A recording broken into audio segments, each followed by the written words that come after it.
Student and colleague, welcome to the University of Mons for this fourth cultural event of the EUNICE Weeks. First of all, let me introduce myself. I'm Ronnie Snyders. I'm professor here at the University of Mons, and I have also the chance to coordinate the EUNICE project in our university. Before to introduce our speaker and his conference, let me give you some word of explanation of how the activity will be organized. First, we will have the chance to enjoy the talk of Professor De Stad for approximately 1 hour. After this hour of conference, we will have a break that will allow our students in each our university to work on this conference and define some questions that they would like to ask to the conference person. I will, after this break, ask this question to our speaker that will, of course, try to do his best to answer this questions. That should be 7, because 1 from each university. During the break session, you will have the opportunity to enjoy some videos. These videos are related to our university, to the EUNICE University, and also a promotion video from the orchestra that will give the concert tonight in our university. So, let me now introduce our speaker. Our speaker is Professor Philippe De Stad, who is professor in our university, professor of history and foresight. He is also professor at the University of Reims and at the University of Paris Diderot in France. He is as well visiting professor at the National Engineering School of Tunis, and general director of the Destré Institute, which is an independent European foresight research center in Belgium. Finally, he is member of the planning committee of the Millennium Project in Washington, USA. So the title of his talk, I'm sorry.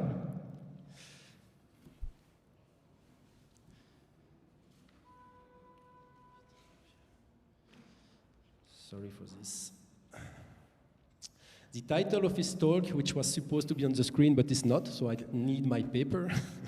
The title of the talk is Opinion, which are partial, have the effect of vitiating the rectitude of judgment, heuristics and criticism of sources in science. So please, Professor De Stad, the floor is yours. Thank you, Ronnie. Nice to be with you, nice to be with that nice network with the people in Brandebourg, Cantabria, Catania, Les Hauts-de-France, Poznan, Vasa, and last but not least, Mons University. The agenda of my speech will be to go through the idea of heuristic and criticism as sources of science, through the case of François Guizot. I was killed yesterday because I have to tell French students who is François Guizot, and they can't answer me for that question. So I will say some word about him. I will talk about some question concerning the relationship between the subject and object through the idea of the way that Guizot saw these subject and object and their relationship. Talk about a cognitive apocalypse with Gérald Brunner. That's a new book interesting for our subject. Heuristic as a form of resistance of unlight minds, with 2 messages, one about rigor and critic, the other about relativity and humility. And then to conclude around sentiment, reason, and experience. So in the first part of this description of who is Guizot, I will begin with this slide, which is quite dark. You know that the return of Napoleon's ashes in 1840 that symbolize quite well this climate of tension of this period, and I will recall some part of steps of this period. You should have in mind that through this period with strong events like the French Revolution, three revolutions in that moment, and also so change in social change, in economics change in society. You have also as background the industrial machinist revolution, which structures society and transform it systemically.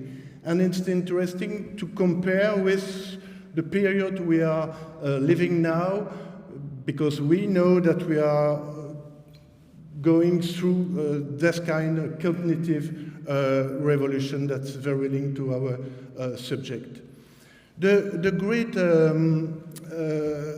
historian Pierre Rosanvallon, which was also a political science researcher at the Collège de France, talk about the Guizot moment. The Guizot moment is this period you see with going from the French Revolution, the restoration of the monarchy in 1815, the Great Revolution, and you have you should have in mind the painting of Delacroix, Liberty Leading the People, illustrating that revolution of July 1830. The reign of Louis-Philippe I, who came from the idea of king of the France to king of the French people, and then after a new revolution, more democratic probably, and a republican in 1848. Through that period, you have at the center for me, for this conference, the personality of François Guizot. You see, he's not really a funny man, but he was professor of history at the University of Paris, the Sorbonne, in 1812, and then also, in parallel, a senior civil servant under the Restoration. François Guizot alarmed the French authorities with his liberal idea at that moment, even if we will see he was quite conservative, and was suspended from teaching from 1822 to 1824. And that, during this period, that he wrote his major historical works, History of the French Revolution, General History of Civilization in Europe, or two books which was published in London after Paris, and also Histoire de la civilisation en France, History of the French civilization, only, I think, in French. With this book brought him a real recognition as one of the finest historians of his time. And that's a point which is interesting. With the scientific mindset, he was one of the first historians and probably researcher to use the footnotes. In other words, a reference to sources, and to develop an apparatus criticus using primary sources, and collecting after, when he was a minister in second part of his life, in the government of the Philip I, the King Philip I. So after being elected deputy, he became Minister of Interior, and then after he became Minister of Public Education, and then of Foreign Affairs, and then became President of the Council. He used to be president. He served as president of the council, prime minister, if you prefer. He was liberal, conservative by nature, or, for example, opposed to the suffrage universal, and he fell from power just at the same moment that the king, and after he retreat himself to write until the end of his life. So that's the man Guizot, and what is interesting, that's the way he managed the way to do research in history, but also globally in human science. And I stress on two texts, or one text in two parts, illustrated that way to talk about that. During the opening discourse that he did about his history of the origin of the representative government in Europe, you see that that's quite hot on the political subject at this period. He starts by addressing the relativity of historical facts. The problem, he said, is that studying the old institution using modern concept and idea to explain or to judge them has been largely neglected until he did it. And when it has happened, he says, it has been approached by others with such a strong preoccupation of mind, or with such a determined purpose, that the fruits of the labor have been damaged at the outset. So you see that when he talked to his student, and he explained that opinions which are partial and adopted before facts have been fairly examined, not only have the effect of vitiating the rectitude of judgment, but they moreover introduce a deplorable frivolity into researches which may call material. As soon as the prejudiced mind has collected a few documents and proved in support of the cherished notion, it is contented and concludes its inquiry. On the one hand, it beholds in fact that which is not really contained in them. On the other hand, when it believes that the amount of information it already possesses will suffice, it doesn't seek further knowledge. So that partially research. And he continues, now such has been the force of circumstance and passion among us, that they have disturbed even erudition itself. It has become a party weapon, an instrument to attack or defense. And facts themselves, inflexible and immutable facts, have been by turn invited or repulsed, perverted or mutilated according to the interest or sentiment in favor of which they were summoned to appear. So you see, I stress on 4 points of attention around that way to approach event, facts, documents by François Guizot.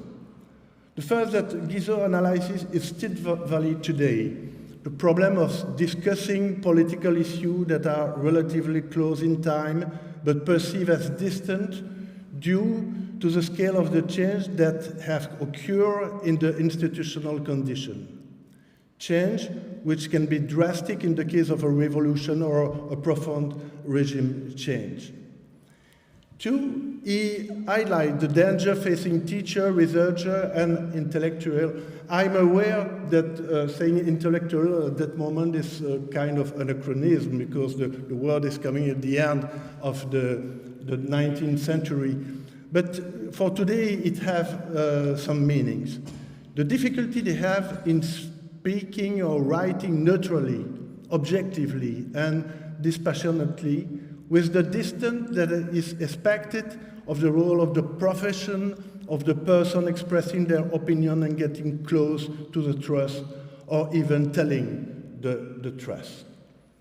3, the issues surrounding analysis of source, the ethic of the scientist, and logic as condition of the trust, and question concerning the relationship between a subject and an object. They are addressing an historical criticism at the heart of this self-reflection. And 4, it can therefore be helpful to employ notions of heuristic, and how we are going to do it. The heuristic, the quest for sources upon which to base one's research, and beyond that, in any discipline, one's teaching, which precede what we call hermeneutics. That means their interpretation after validating their authenticity by the critic. That was the analysis for the 19th century. We can go now with Gérard Bronner. Gérard Bronner is professor of sociology at the University of Paris.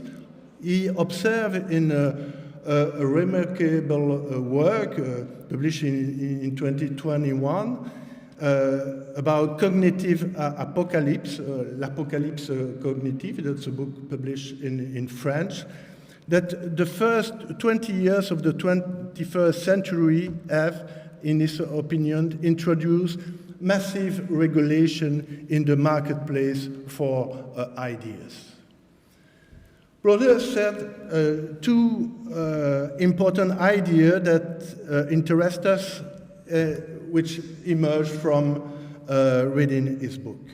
The first one is that the cognitive market is characterized both by the vast amount of information available, which is unprecedented in the history of humanity, and also by the fact that everyone is able to contribute their own representation of the world and to express it, for example, by and with the social networks. This evolution, he said, has weakened the role of the traditional gatekeepers, namely the academics, the expert, the journalist, and so on. All those who were previously regarded as rightfully able to participate in public debates and perform a beneficial regulatory role. So Bronner's analysis displays a degree of pessimism concerning our ability to cope with this situation, and he cites for this more or less three main reasons. The first one is coming from the Italian programmer Alberto Brandoli, which he observed in 2013 that the amount of energy needed to refute nonsense is far greater than the one required to predict it. Will we be together able to find this time strength and courage to deal with waffle, simplistic analysis, and even fake news? Many academics on social media have stopped doing that and retreat under their own work.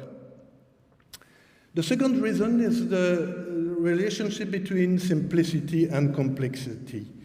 And for that, Bronner called a great mind of the mid-19th century, Alexis de Tocqueville, more resolutely democratic than his contemporary Guizot.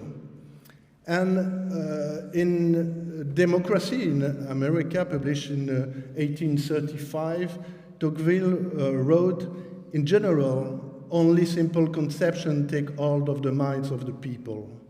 A false idea, but one clear and precise, will always have more power in the world than a true but complex idea."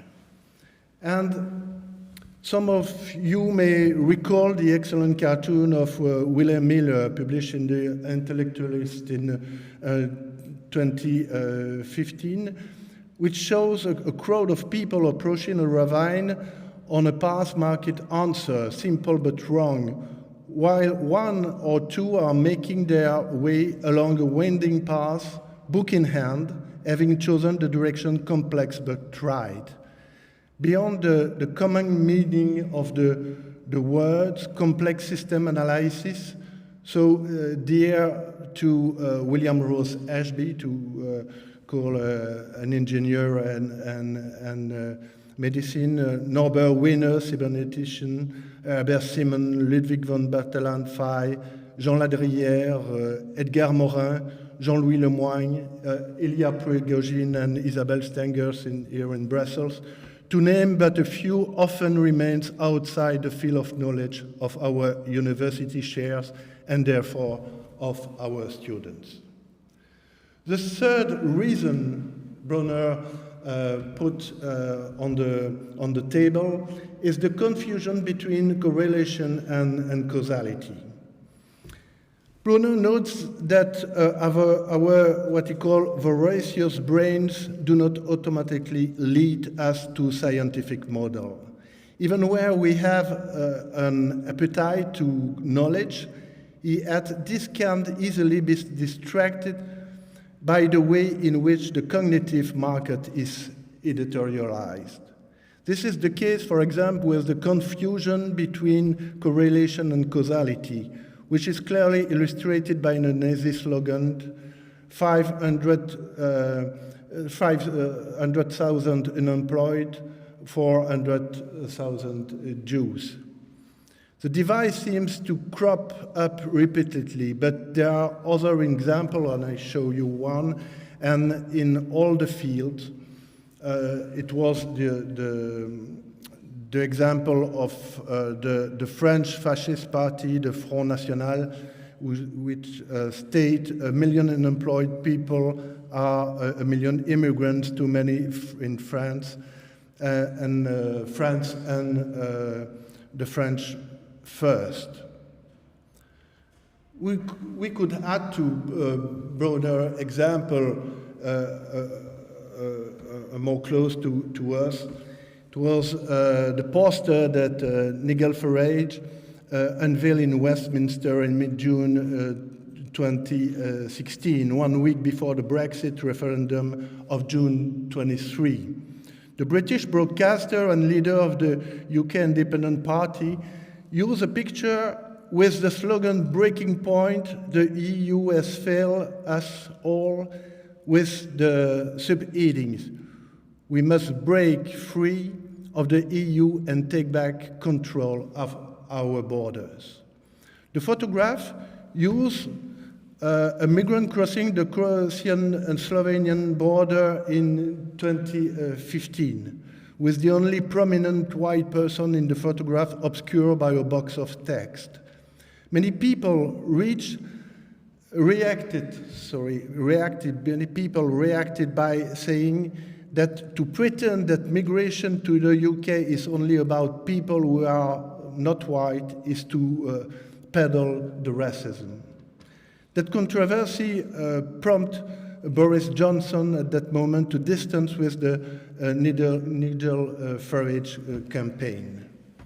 And the BBC compared Nigel Farage photo with Nazi propaganda to question the inspiration of the leader of the UK. So after this explanation about the cognitive market, we will move to the heuristic as a form of resistance responding to these case I present. So the power of a heuristic technique and scientific method needs to be reminded. Heuristic is generally understood to mean all the intellectual products, process, and approach that foster discovery and invention in science. There are two distinct aspects. Firstly, a methodological classification which denotes the discovery technique that substantiate and legitimize knowledge. And secondly, what we can refer to general heuristic. This form is part of epistemology, the critical study of science, and it's responsible for describing and reflecting the general condition for progress in scientific activity. We are familiar, clearly, with the question of method, the path we follow or undertake, which is designed to lead us and to enable us to achieve a given goal and to capitalize as a result on a result. This is the path that provides us with our experience. That could be experimentation in some cases. Scientific research is based on a desire to travel, to go ahead along this path, interactively combining assessed observation of experimentation and system analysis, thus enabling explanation. Jean Largot said, adapting through to facts is observation, adapting through to each other is theory. So we know the scientific, or a case, a way to approach the scientific method. In that respect, contemporary research has two messages for us. Firstly, that of rigor and critique, and secondly, that of relativity and humility. Each are important as the other. That's my 3.1 message. Rigor consists, firstly, in knowing what one is talking about, what the problem is, and what one is looking for. This is the first reasonable goal of heuristic, to express in general terms, the reason for choosing subject which, when analyzed, may help us achieve the solution. We can, of course, follow the footsteps of mathematics, the footsteps of physicians, the footsteps of logicians and philosophers, such as well-known, more or less well-known, Pappus of Alexandria, René Descartes, Gottfried Wilhelm Leibniz, Bernard Bolzano, Ernst Mach, Jacques Hadamard, George Polya, Jean Hamburger, Maurice Klein, and more recently, Daniel Kahneman and Shane Frederick. In each of our disciplines, we have visited one or more, if not all, of the researchers. A mathematician such as Polya, author of the How to Solve It, who talk in Zurich and then in Stanford, United States, argue that the source of invention are more important than the invention themselves. This could, he said, or should be the motto of any student planning a career in science. For such a student, mathematical facts are certainly important, but it's even more important to see by what process one arrive or could arrive at these facts, since the students hope to emulate this process one day. To such a student, the mathematical process, which is fairly clear and correct, but shed no light on the sources of the invention, can be boring and sterile, and can even spoil a subject which would be interesting in itself. Unsubstantiated demonstration, lemmas that appear one of nowhere, and supplementary approach that occur unexpectedly are puzzling and depressing for all students, both good and mediocre. Having struggled through an oral examen on Bernoulli's theory, I can personally testify. There are in the world certain traditions for constructing a critical and intellectually robust discourse, one which is also not Eurocentric and doesn't, contrary to what we do often or what we teach often, date back to the Renaissance or the Enlightenment. As a visiting professor at the National School of Engineering in Tunis, I am constantly discovering how much we owe, and then in the term owe, or we owe, includes researchers such as Arnold Toynbee or Joseph Schumpeter. We owe to this man, who is the Arab scholar Ibn Khaldun. He wrote, "Those who practice history today," it was in 1382, "will obtain a complete view of the causes of each event, a perfect grasp of the foundation of each data. Only then will he be able to making a comparison between the stories as handed down and the rules and models thus established. If they concur and are consistent, these stories can be declared authentic. If not, they will be considered suspect and discounted."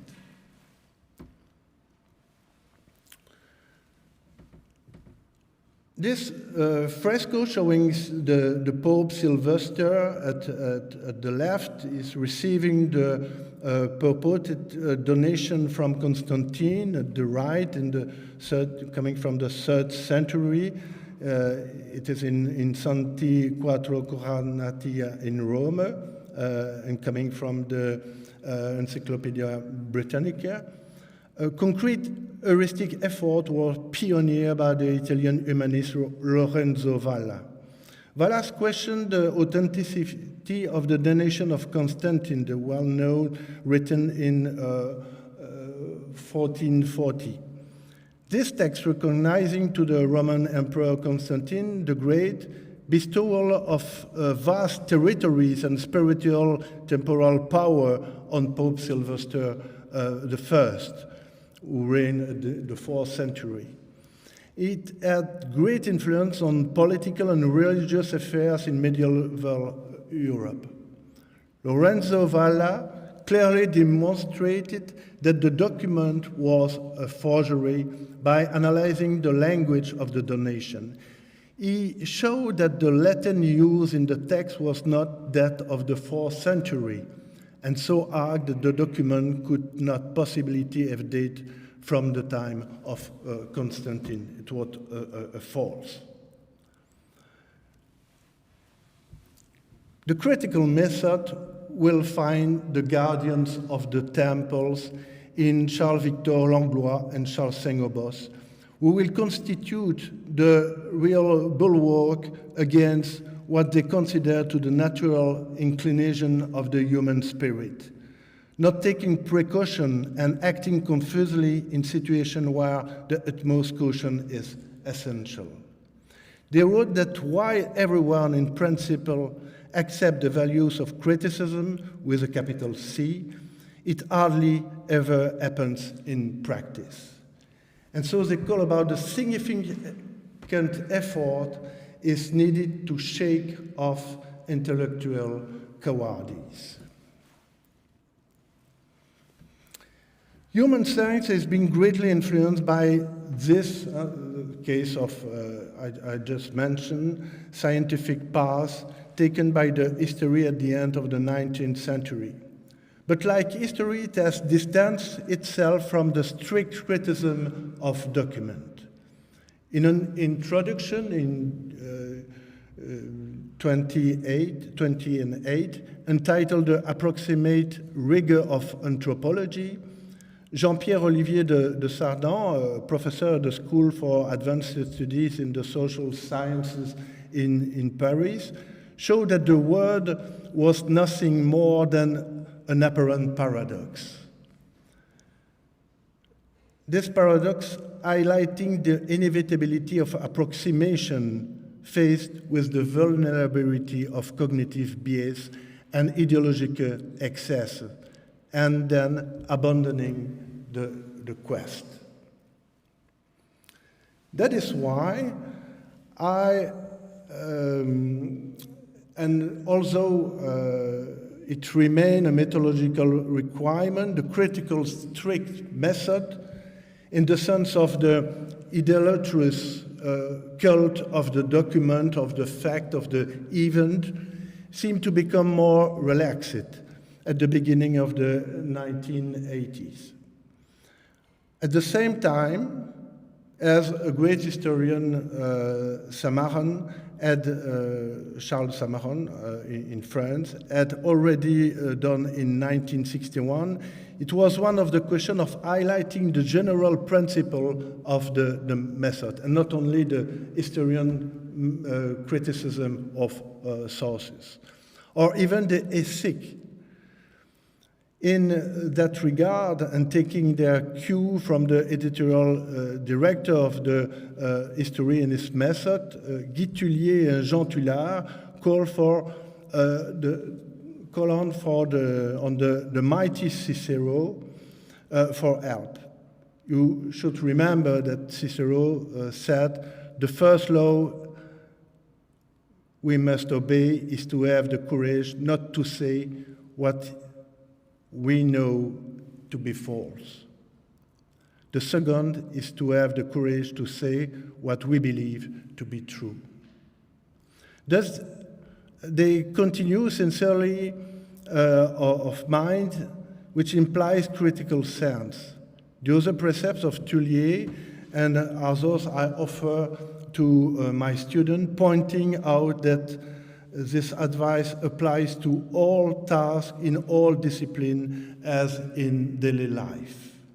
Do not assert anything unless there is a document that you are verified, that you have verified personally.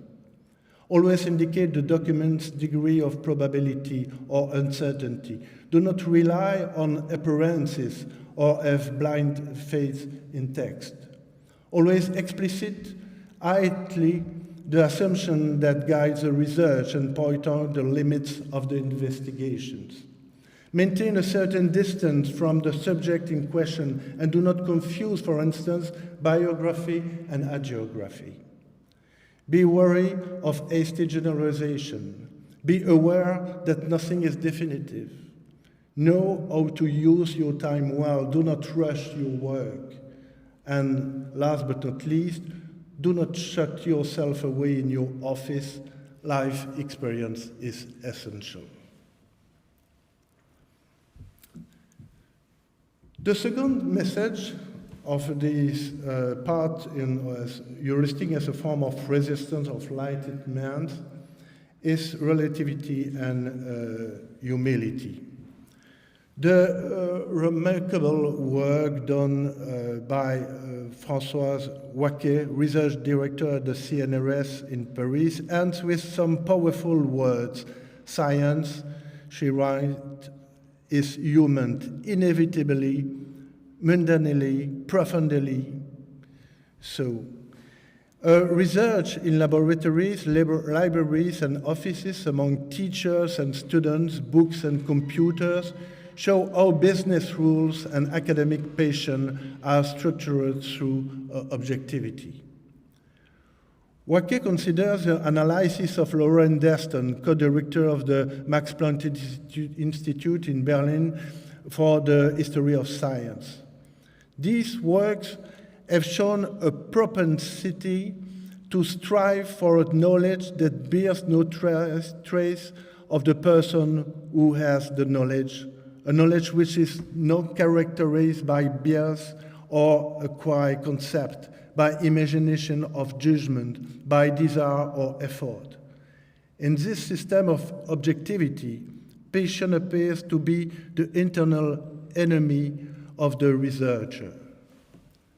And for example, she cites the great Belgian historian Henri Perrin, who was in the school of the Annals with Brodel and other great researcher. He wrote in 1923, in order to achieve objectivity or impartiality, without which there is no science, researchers must constrict themselves and overcome their cherished prejudice, their most deeply seated conviction, and their most natural and respectable sentiments. I stress on 3 points of attention about that part, that chapter of the presentation. The first one, that We all know that in the second half of the 20th century, the dramatic advances in science after the end of the Second World War and the question arising from criticism of modernity have not left science unscathed. The Jesuit professor François Rousseau, a researcher, a former student of the École Polytechnique, noted in 1959 that science tends to pose problems that lies beyond the domain of the strict scientific method. He talked about cognogenes, the work of Einstein and things like that. In that way, he posed the question of the meaning.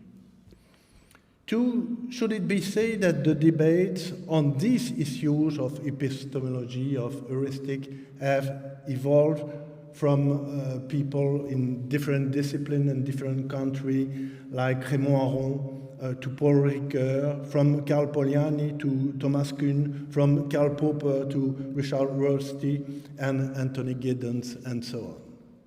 So they reformate all the question. Three, on the question of objectivity, the French historian Georges Duby, when faced with patience, demonstrated the path of lucidity. In his book, History is Going On, L'Histoire Continue, the medievalists consider that it is strict positive ethic that gives the profession of researcher its dignity. If history is abandoning, he said, an illusory quest for total objectivity, it's above all because the notion of trust has changed. Its goal has moved. It's now interested less in facts and more in relationship. That's the link to systemics, for example. So I can move to my conclusion. First, going back to François Guizot. In this moment, Guizot, according to Pierre Rosanvallon, the lesson was clear. All in the proximity and under the pressure of the major upheavals that this period knew, and that our period know also, how to tackle events under the sovereignty of reason. Two, even if the most human beings have felt, each in their own time, the advent, that's a word coming from Michel Lusseau, l'avènement du monde, the advent of the world, its increase, its acceleration, its emergence, its instabilities. Our society seems more marked than yesterday by the flow of information in all kinds that reach us, challenge us, assail us. Carried away at high speed on what we called a few decades ago the information superhighways, we are learning to drive our mind at speed hitherto unknown, boosted as we are by our digital tools. It's an understatement to say, in fact, that it's now the microprocessor that punctuates our work. After moving during the lockdown from Teams to Zoom, from Jitsi to Webex or Google Meet, and having often kept the habit of doing so, we all know that digital is now beating pace. In the flow of messages, links, SMS sent to us, we educate ourselves as the best we can to identify the traps of hackers and other digital harmful. Beyond our defensive tools, it's the experience that often guides us. Three, we have few firewalls to defend ourselves against the demons of the cognitive apocalypse that Gerard Bonner described or promises. We don't want such a ship or sinking well or a bleached world where we filter our connection and where we pass our brain to hydroalcohol gel. In my eyes, the best regulation remains that our own intelligence. Four, In a speech he gave in September 1964 on the occasion of the solemn re-entry of the Polytechnic Faculty of Mons, the professor and future rector Jacques Frano noted that it was necessary to avoid confusing objective and subjective. That since the essential aim of any society is to achieve a framework which best suits the life and happiness of human beings, it must, in order to achieve this, start from sure and objective data. It must know before choosing its orientation, and then it must build on the solid foundation that this knowledge gives it. 5. The education of those who attend higher education must base the requirement of both robustness and reasonable traceability of any information produced. Citing a source is not whatever the discipline referring to the overall work of a scientist, or even to one of his production, digital of paper, without specifying the location of the information. Some colleagues or students refer you to a 600-page book with no further detail, no editing or pagination, verification not possible. 6.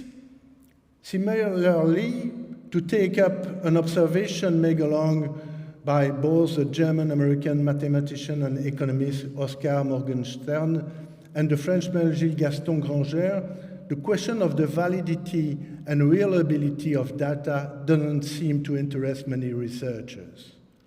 Among these two eminent specialists in comparative epistemology, it was the economists who were targeted, but no doubt many other researchers are affected.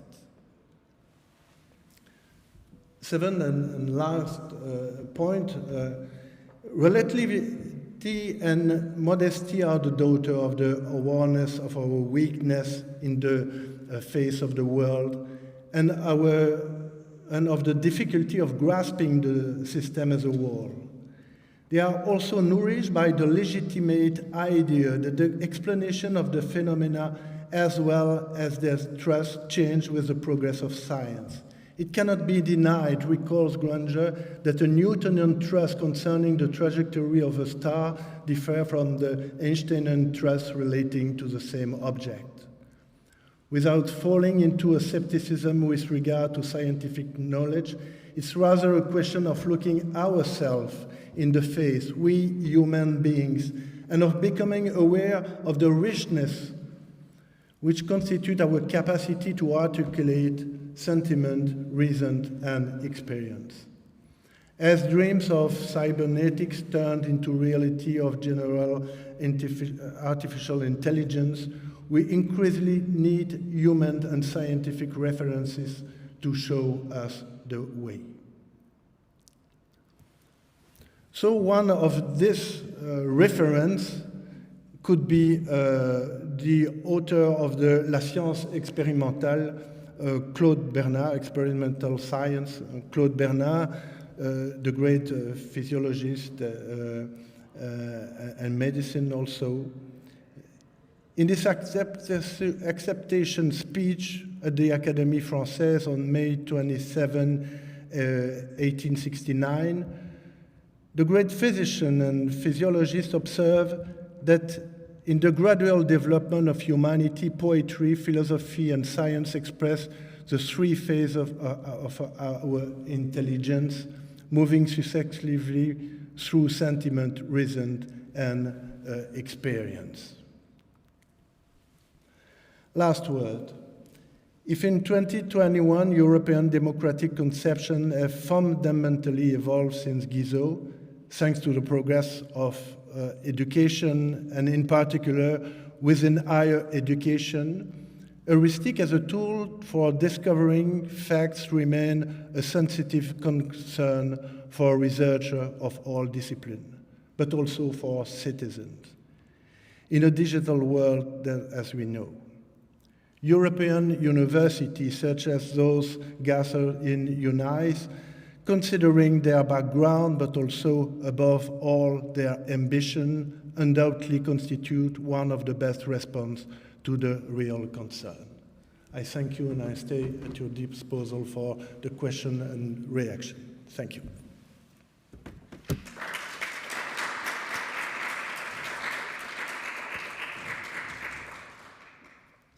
Thank you very much, Professor Destat, for this very inspiring talk, which not only makes echo to today's problems that our society face, but also remind us as academics the mandatory elements that should drive our scientific method. Thank you very much. So as I told you, we will now have a break to allow our students to work on this very nice piece of work.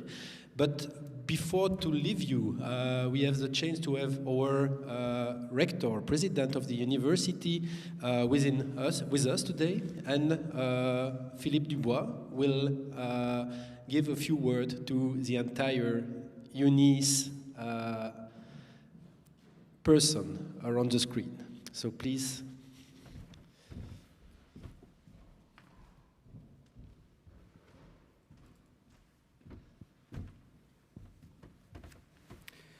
Good afternoon, everybody, wherever you are, all the way across Europe.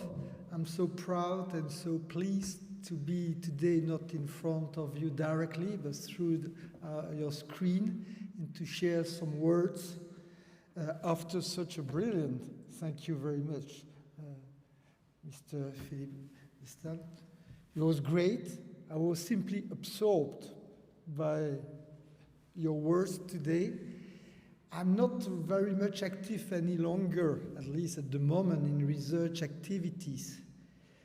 With my new duties as rector-president of our university. But I must say that what I've learned today was just remembering me what was my motivation to always discovering new stuff, new materials, new processes in the field of my research. And for people who know me, I'm active in chemistry, in material science, and always what I was trying to do first is to keep my high motivation. Because I guess all along the way, from basic research, whatever it is, up to not the publication, but the invention, which is very important. I know what I mean. I have some tens of inventions in this field. But people, especially young students, used to address me, but Professor Dubois, how did you do to find these new materials, these new objects, this new process to get up to it? And my answer has been, and still is the same today, motivation. I simply love what I'm doing in the lab. And motivation means also, Philippe, curiosity. And motivation and curiosity, really there is a strong link, at least in my mind, in between them. And that's exactly what I wish to all of you, whatever your age, whatever your field of research activities.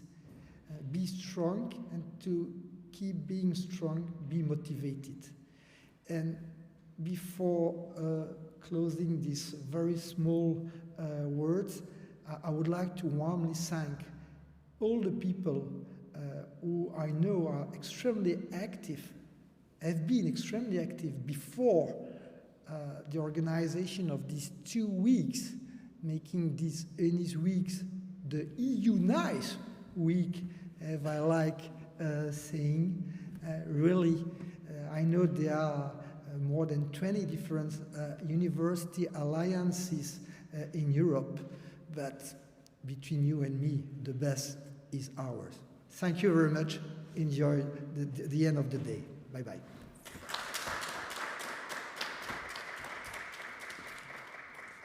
Thank you very much, Professor Dubois, for these nice words.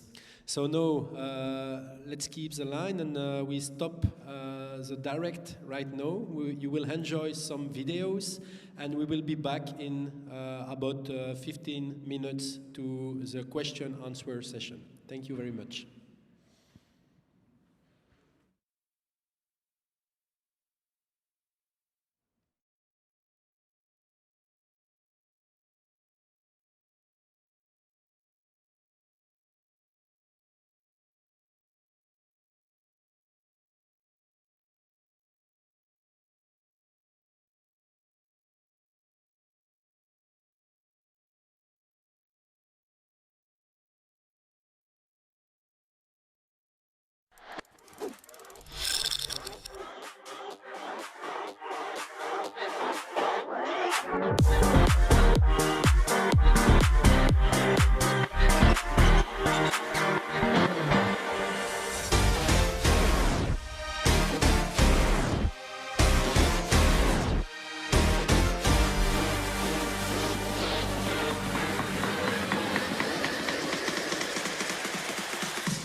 « 1958.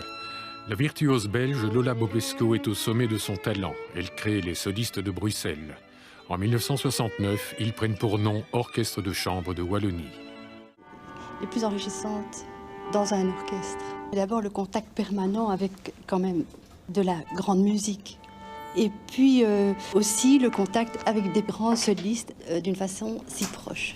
Je pense d'abord à Philippe Hirschhorn parce que quand je suis entrée dans l'orchestre, c'est lui qui était le violon conducteur. Donc ça, je crois que c'était un très grand monsieur.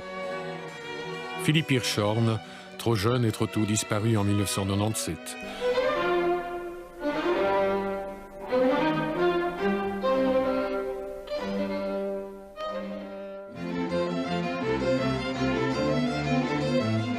Corps à corps, attachement passionnel, il n'y a pas de professionnalisme sans cette relation à l'instrument, sans cette histoire de cœur que ne peut dissimuler Jean-François Chamberlain. J'adore me livrer musicalement, plus que verbalement quelque part. Donc voilà, donc chacun a sa manière de s'exprimer. Moi, c'est par le son, par le violon que je peux le faire le mieux.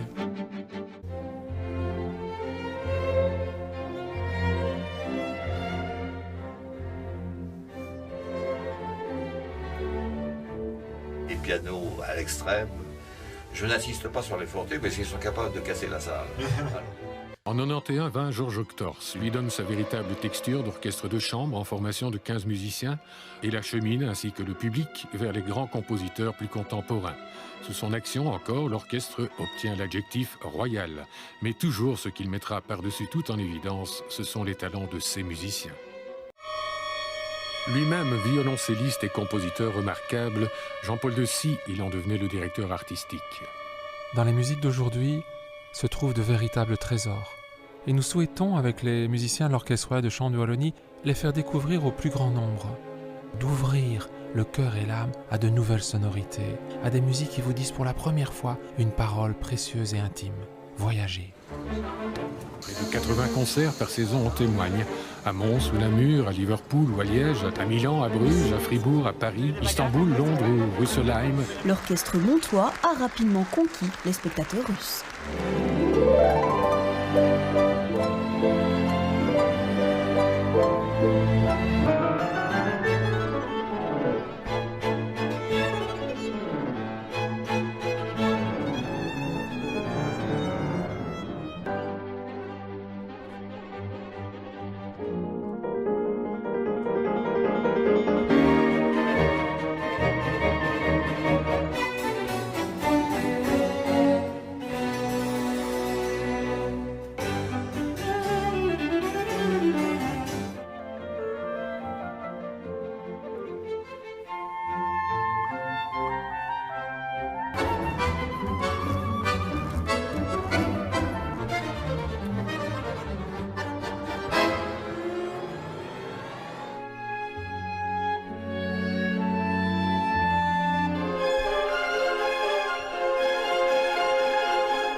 On a toujours aimé travailler ensemble.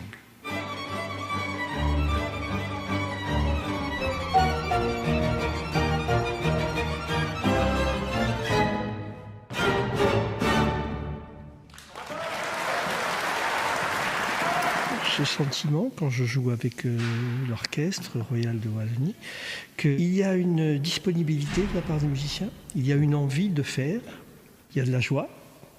On sent que chacun est affecté, il participe. C'est agréable. De l'exaltation. Je pense, mais ça ne va pas vous étonner, que Franck Braley a fait beaucoup de bien à l'orchestre. Je pense qu'il a fait un chemin d'approfondissement, un chemin sur le plan du style, etc. Donc moi, je suis très sensible à ça. Je pense qu'il faut le remercier pour ce beau passage qu'il a fait avec l'orchestre.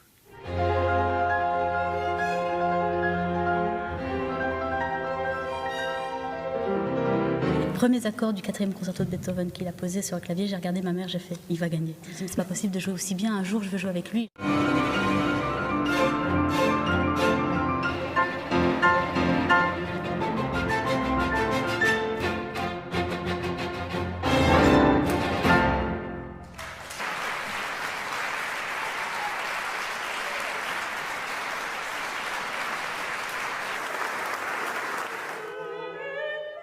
Alors les musiciens de l'ORCV, ils sont très mozartiens, ils sont très classiques, ils sont aussi tout terrain. Je crois que maintenant c'est prouvé et on les a vus jouer dans le métro, on les a vus jouer à Paris d'Aisa, on les a vus jouer avec Machiavel, un groupe de rock.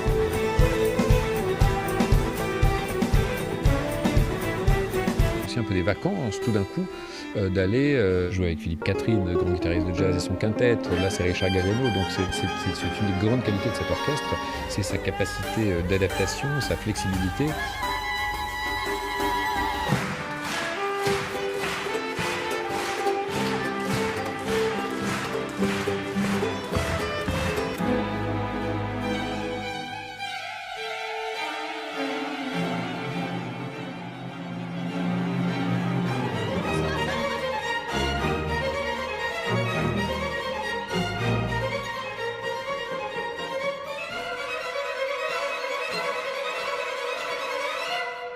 L'orchestre de chambre de Wallonie, aujourd'hui, c'est quoi pour vous? C'est vraiment un petit bijou. Parce qu'il y a vraiment chez eux cette générosité musicale qui est extraordinaire. Longue vie à l'Orchestre royal de chambre de Wallonie. Ouais.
Ok, super. Okay, we are back to the conference activity with the question-answer session. It took a bit of time to take the question from each university and to write it down on the screen. Now I will start with the first question to you, Professor de Stad. It comes from University of Cantabria, Spain. I read it. Humans are not necessarily made to look objectively for the truth. Many times society are held by unquestionable beliefs that keep it together. Is it possible for a society to function without that, without objective moral codes, taboos, or authority figures? That's the question. That's a hard question. I think that each society has its taboos and so on. But remember what Cicero tells you, you have to say only the trust, but all the trust. And so if there are taboos, if there are parts you can normally not talk about, you should open these black boxes, as we said in systemic, and try to tackle with the question. That's always difficult to do that. I think that the link with our network is interesting. I think that the researcher should never be alone. So he should be part of a community of thinking, community of practice, community of heuristic that could help him to tackle such difficult problems and to try to put them on the table and to address them by the way it needs to be addressed. For example, with different research coming from different fields to have a pluridisciplinary and interdisciplinary approach, I think. Did I answer to the question? I think so. Thank you. Thank you. Second question, coming from Italy, Catania. So, talking about the speed that digital tools brought to our lives and, as a consequence, the inaccuracy of the information we share on social media, are fake news a consequence of the dialectic simplicity-complexity? Or, other way, are they caused by this dialectics? That's also a good question. I think we can answer both, because the speed of the social network are doing the fact that people want to answer quickly, and sometimes they didn't answer.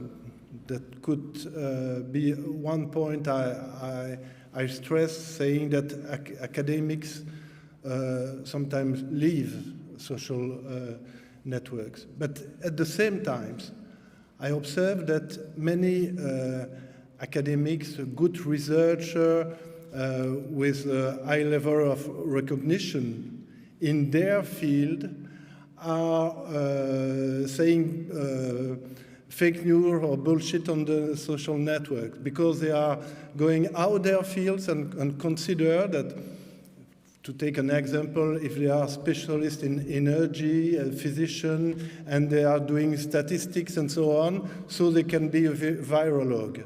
And that's the point, because they use their legitimacy of researcher, which is great, we have to recognize, to say things that are sometimes completely stupid and are could be named fake news in simplicity. So I think that when we talk about regulation, the need to remind some people, great researcher, and to remind them that they are legitimate in one field but not to say anything, that's a point very important that could be addressed by the other academics, for example. And perhaps for the community and for the heads of the community, saying that the academic liberty has some frontiers, has some fences. That's difficult to tackle such a point, but I think that's very necessary. Thank you. This is indeed something we have experienced in the last few years with this COVID crisis, where everybody, including some academics, became suddenly expert in virus, right? Okay. Next question coming from Poland. So our question refers to. So our question refers to 2 points Professor has mentioned. Most people choose the easy but wrong path, and that the citing source is important. In today's world, most people look for information on the internet.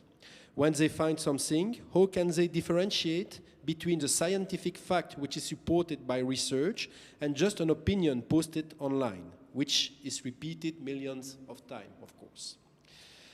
Following that, who bears the burden of sources verification in that case?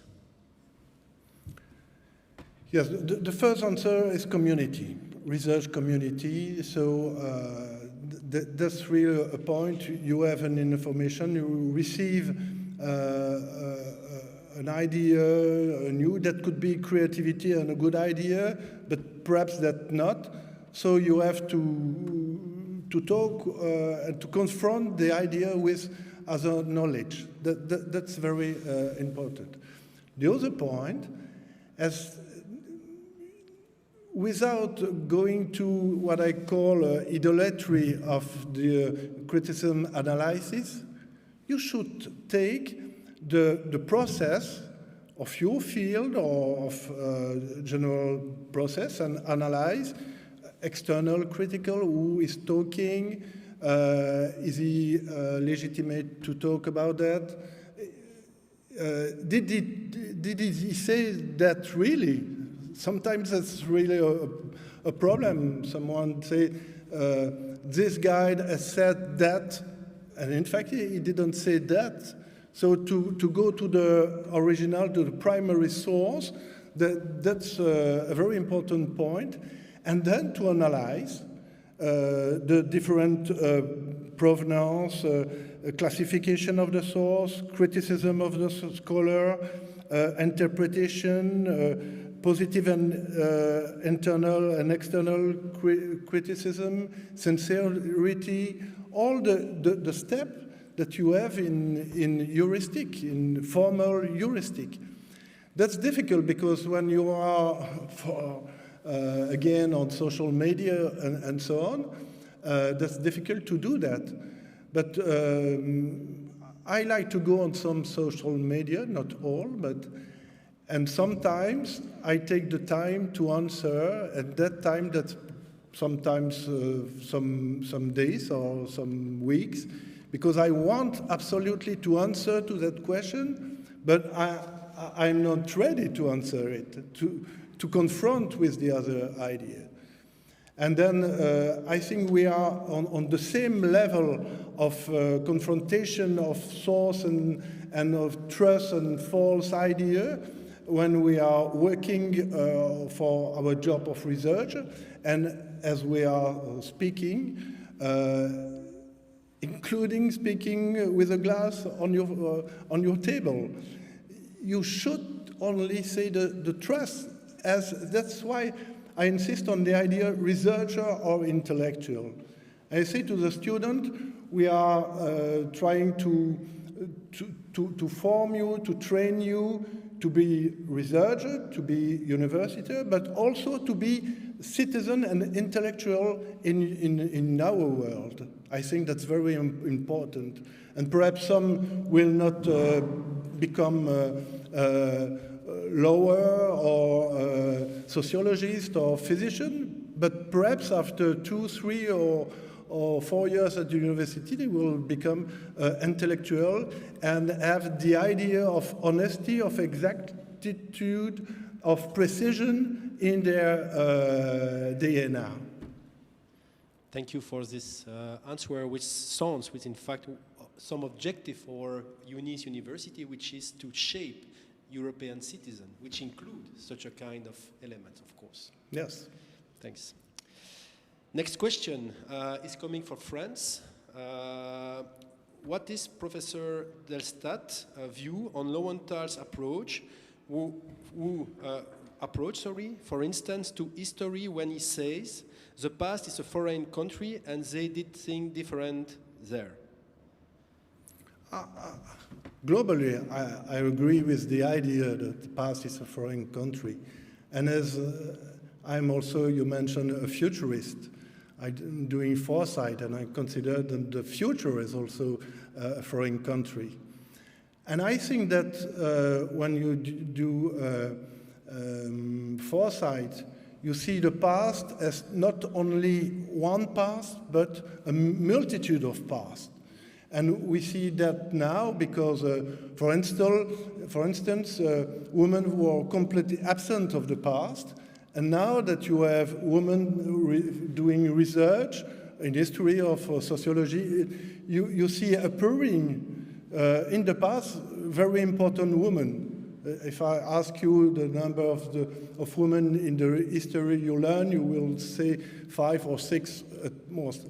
But there are the same number of women in history that of men in history. So that's a way to see another past than our past. We know that the question of the gender, not of the sexual relation, was completely taboo, and we didn't learn this question. Now we are learning this question to the past. And we can do the same with the future, because the futurists say there is no one future as a knowledge that you can know. There are many futures, and the term future is always at the plural. So you can manage this kind of question with historian or sociologist like Hartog, for example, learned this question, or to take a French researcher, Jean Chenot, for example, who work on temporality, the complex relationship between present, past, and future. So I agree with the idea. This is a very complex idea, but that's a day-to-day preoccupation. Thank you. Next question is coming from Mons. How did postmodernism affect European rationalism/rationality? Is there a relation between postmodern society and strange ideas, into bracket, in science? That's always difficult to have friends in your university. That's a great question. I think that the criticism of modernity after the Second World War completely changed our mind and our way to see the time, the relationship with science, the relationship with society, the relationship between science and society. I had the example of François Rousseau, for example. We talk about cybernetic, for example, also. All this way to think about a new society, kind of in certainty that was born of this criticism of modernity, open new doors. For example, all the questions linked to sustainable development are coming from there. And as I talk about the industrial revolution of the 19th century, I talk about the cognitive revolution. I think that the new industrial paradigm now try to manage these three approaches, comprehensive of the limits of the planet, the effect of the climate, continuing to have a strong industry, including biotechnologies and so on, and at the same time entering in another world that we don't know. We say that with the technique of photography and cinema and so on, we don't know now what will happen in 10 or in 20 years if we had in mind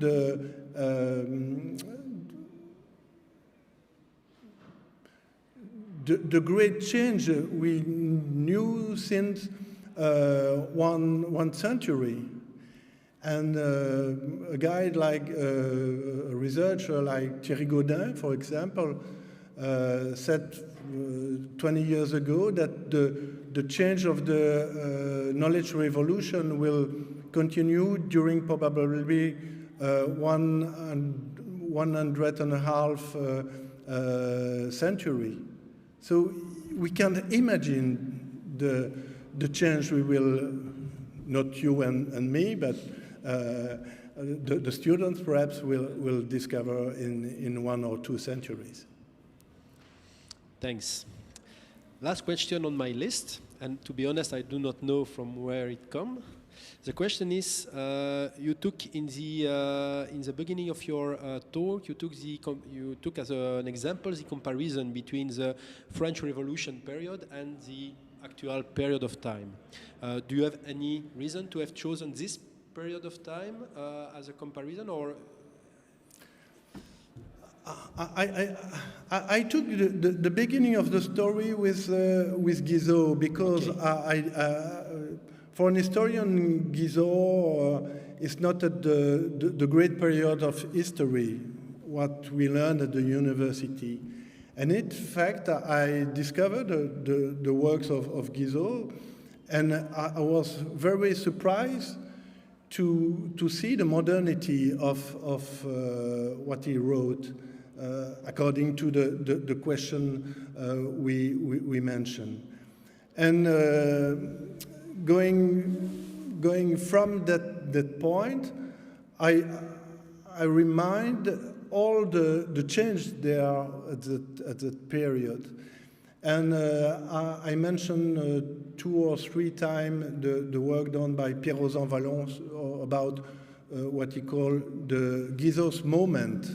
And so the change he have to tackle at that period seems to me quite interesting for a comparison with all the change. I talk about change in industrial revolution, but also the change we have about the relationship with democracy.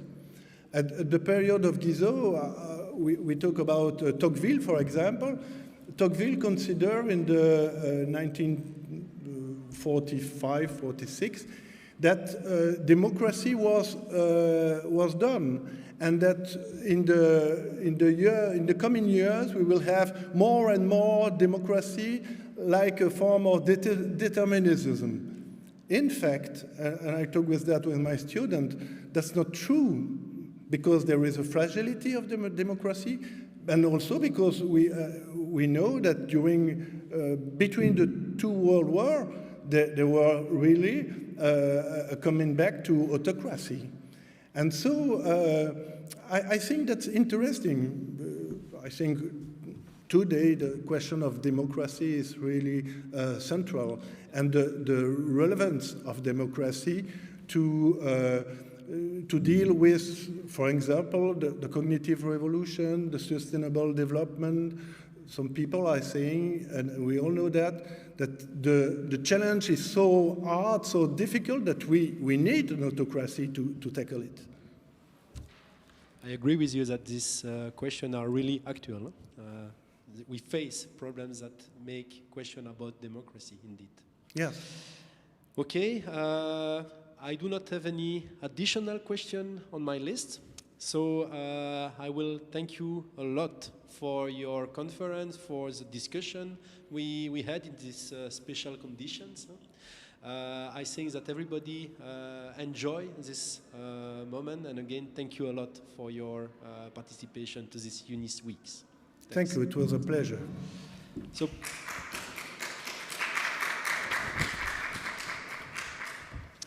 before to leave you, dear students and colleagues from the EUNICE University, I would like to give you an appointment for the next event that will be organized here in Mons tonight, 8 p.m. You will have the opportunity to enjoy the concert of the Orchestre Royal de Chambre de Wallonie, who specifically organize a program related to our EUNICE University. It is called EUNICE Sounds. So please come and enjoy this nice event tonight. Thank you very much for your participation.